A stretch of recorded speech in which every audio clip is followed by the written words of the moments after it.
Two sides of the same star.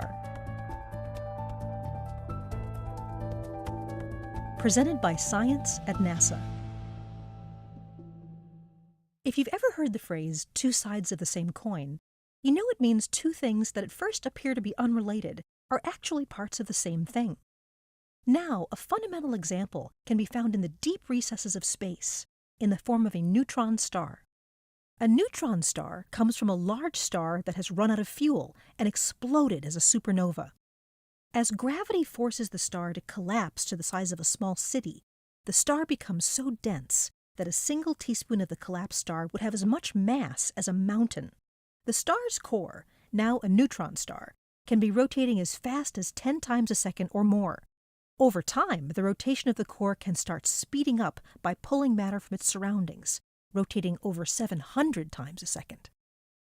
Some neutron stars, called radio pulsars, have strong magnetic fields and emit radio waves in predictable, reliable pulses.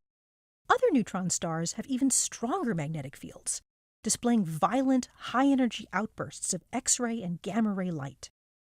These are called magnetars, and their magnetic fields are the strongest known in the universe, 1 trillion times stronger than that of our Sun.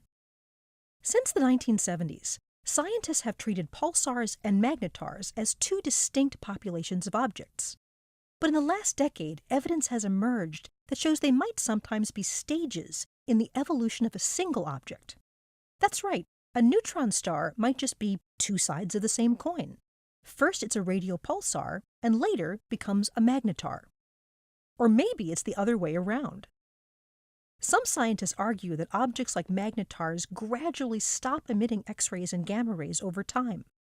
Others propose the opposite theory, that the radio pulsar comes first, and then, over time, a magnetic field emerges from the neutron star, causing those magnetar-like outbursts to start. Tom Prince is a professor of physics at Caltech and a senior research scientist at NASA's Jet Propulsion Laboratory. He says, "It's a bit tricky to observe these restless bodies. First, magnetars don't last long, just a year to a few years, before colossal waves of X-rays dissipate the magnetic energy. Second, pulsars are really quite old by our standards. One of the most famous pulsars, the Crab pulsar, for example, exploded in the early 1000s. Third, it doesn't happen often. The last known supernova to explode in our vicinity occurred in 1987 in a satellite galaxy of the Milky Way."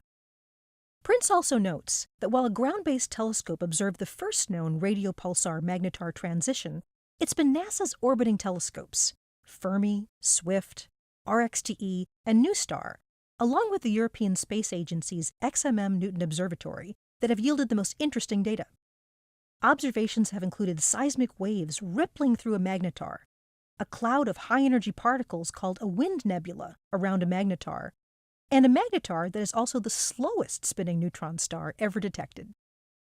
Regardless of which came first, the two sides of these stars have much to teach us about matter at the highest densities and the most powerful magnetic fields in the universe. For more compressed insights about the wonders of our universe, visit science.nasa.gov.